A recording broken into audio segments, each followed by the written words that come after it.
Bonjour à tous, donc nous sommes toujours dans l'épreuve pratique numéro 7, toujours dans le catalogue, et nous allons aller à l'activité numéro 3, la fin de l'activité numéro 3 qui consiste à créer des attributs ou des caractéristiques. Comme nos produits ici sont avec déclinaison, puisque ce sont des vêtements qui existent en plusieurs tailles, plusieurs coloris, je vais d'abord voir les attributs, puisque les attributs sont liés à la création de produits avec déclinaison. C'est pas la seule différence, mais je verrai une différence tout à l'heure. Et puis après, je vais vous montrer aussi comment je peux insérer des caractéristiques qui apparaissent sur la fiche produit. Alors, la grande différence, alors bien sûr, c'est catalogue, attributs et caractéristiques. La grande différence entre attributs et caractéristiques, attributs permet de décliner des produits, ce que ne permet pas caractéristiques. Première différence. Deuxième différence, les attributs permettent d'avoir un impact sur le prix. C'est-à-dire, vous pouvez avoir des attributs couleurs.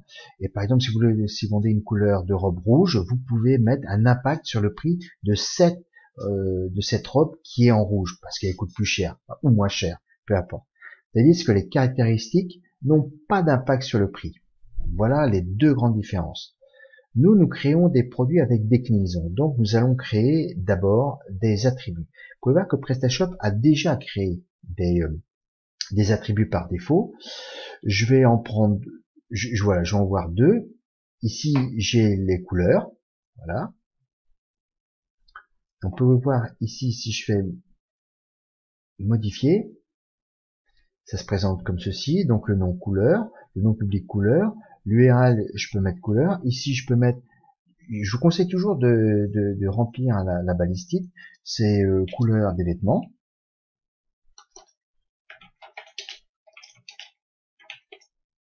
coloris, je peux mettre voilà, couleur des vêtements ou coloris des vêtements. Alors pour les couleurs, je vous conseille, alors il y a plusieurs façons d'avoir son attribut en affichage en front office, soit une palette comme on dit, soit des boutons radio, soit une visée roulante. Pour les couleurs, je vous conseille toujours de mettre la couleur et texture. Alors, je fais enregistrer, voilà. Mais à la limite, j'avais pas besoin d'enregistrer parce que ça y était déjà. Pour vous montrer ce que ça donne, voilà. Vous avez, voilà, ça apparaît ici en palette couleur, tandis que la taille apparaît en menu déroulant. Si on fait taille, modifier, elle était en menu déroulant. Voilà. Toujours penser à remplir la balise titre. Voilà pour les attributs. Maintenant, on va créer un. Alors, je regarde ma liste. Donc taille, couleur, ok. Et puis je vais rajouter un autre attribut qui s'appellera pointure, par exemple, pointure de chaussure. Voilà. Le nom public, ça va être pointure, toujours la même chose, pointure. La balistique, ça va être, je vais mettre balistique, je vais mettre pointure de chaussure. Voilà, pointure de chaussure. Ça va être une liste déroulante. Je vais enregistrer. Et maintenant, je vais rajouter à l'attribut que je viens de créer, je vais rajouter des valeurs. Vous voyez qu'il n'a pas de valeur. Donc je vais aller à modifier. Et je vais rajouter une première valeur. Une première valeur. Voilà. Excusez-moi, c'est là. Je me suis trompé. Valeur. Ajouter une valeur. Première valeur, je vais mettre une valeur, allez, mettons valeur 37, c'est-à-dire pointure 37. Mettez ici, balistique, pointure, de chaussures, 37. Ajouter une nouvelle valeur, je vais mettre 38. Et là, je vais mettre pointure, de chaussures, 38. Voilà. J'enregistre.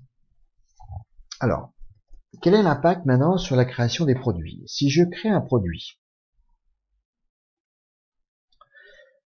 je vous montre une astuce ici. Voilà, j'ai ma liste de produits créés par défaut. Il n'y en a que 5. Or, je sais qu'il y en a plus de 5. Alors, je vous conseille toujours de réinitialiser. C'est le piège classique. Mais ne tombez pas dedans. À l'examen, il y en a un ou deux qui se font avoir. Donc, et là, une fois que vous faites réinitialiser, vous avez tous vos produits. Pour chercher votre produit, par exemple, si mon produit c'est un mug, je sais pas quel type de mug, ben voilà, tous les noms de produits dont le mot mug figure apparaissent. Moi, c'est pas ça que je veux. Je vais réinitialiser. Je vais créer un nouveau produit. Donc, je vais créer un nouveau produit qui s'appelle tout simplement nouveau produit.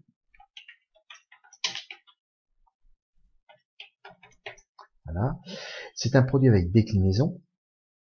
Et vous pouvez voir que l'onglet déclinaison apparaît ici. Et les déclinaisons, elles apparaissent ici. Regardez. Et en fait, ce sont les attributs. Si vous regardez bien, je vais réduire pour que vous voyez bien.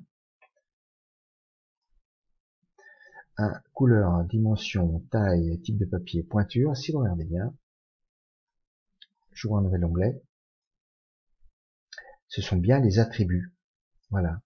Et donc, ça me permet, pour moi, enfin, pour vous, de générer des produits avec déclinaison. Admettons que vous voulez mettre en ligne un produit d'un vêtement. Il existe en seulement que 2 tailles. Voilà, je vais simplifier. La couleur, le gris, le marron et le vert. Allez. Type de dimension, c'est pas quelque chose qui est lié à mes vêtements, donc je l'ignore.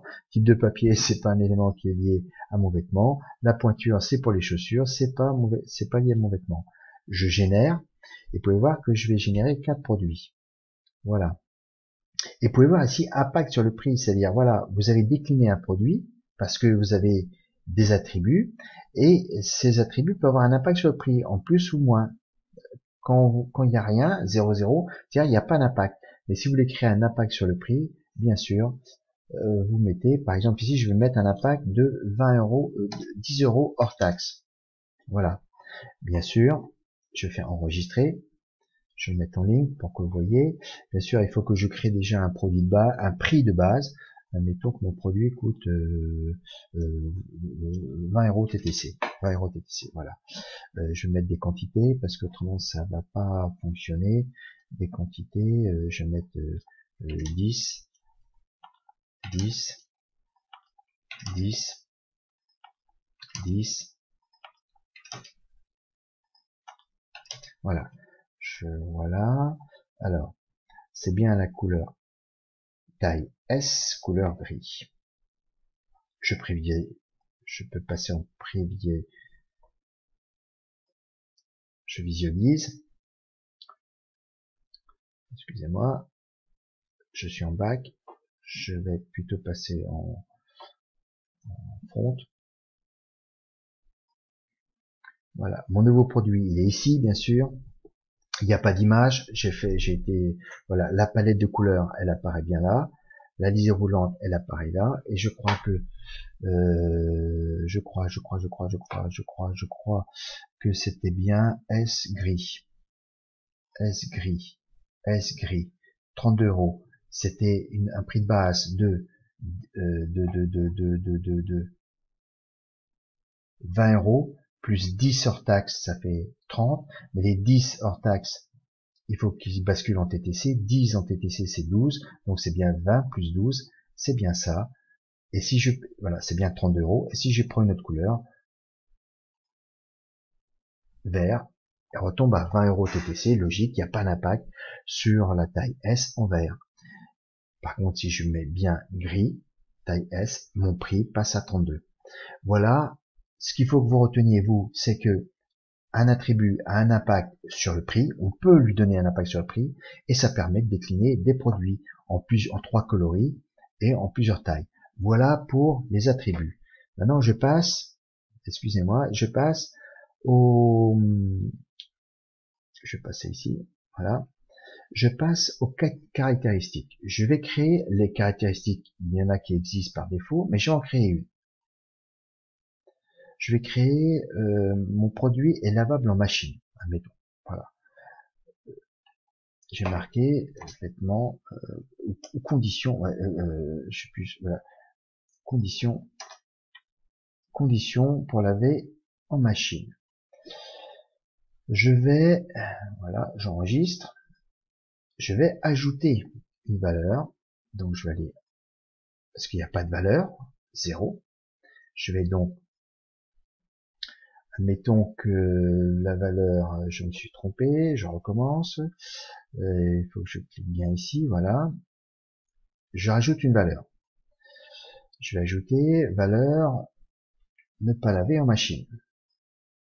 Balistite, vêtements à ne pas laver en machine. Voilà. J'ajoute une deuxième valeur.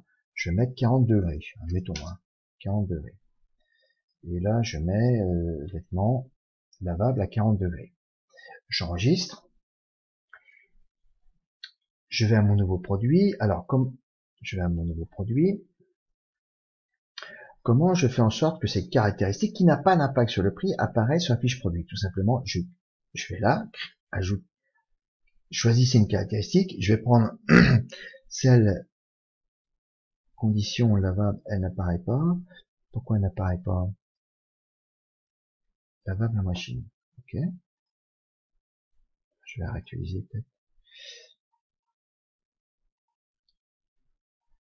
Voilà, j'avais pas réutilisé. Donc lavable en machine. Admettons que ce produit, ce nouveau produit décliné n'est pas lavable en machine, n'est pas valable. Je fais enregistrer.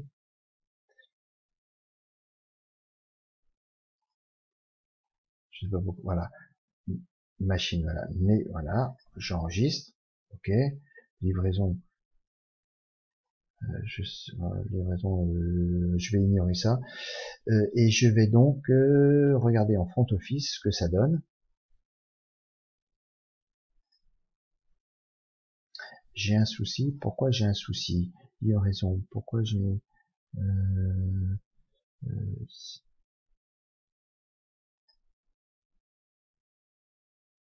c'est bien ça. Enregistrer. Impossible de mettre à jour les paramètres.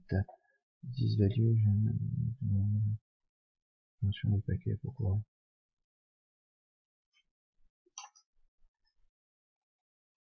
Il y a peut-être un 0 qui est disparu. Je recommence. Donc je recommence. Lave à mon machine. Mettons que ça soit à 40 degrés. J'enregistre. Voilà, oui, parce que j'avais dû enlever un 0 à livraison. Bon, je regarde ce que ça donne quand même sur mon nouveau produit. Et regardez, ici, lavabo à machine, c'est bien 40 degrés. Et ça n'a pas un impact sur le prix. Voilà. Je vous laisse continuer donc à créer des attributs, parce que essentiellement vous allez créer des attributs puisque nous sommes dans un produit avec des déclinaisons, et vous verrez plus tard, lorsqu'il y aura 3 autres produits, vous rajouterez des caractéristiques. Voilà, bon courage.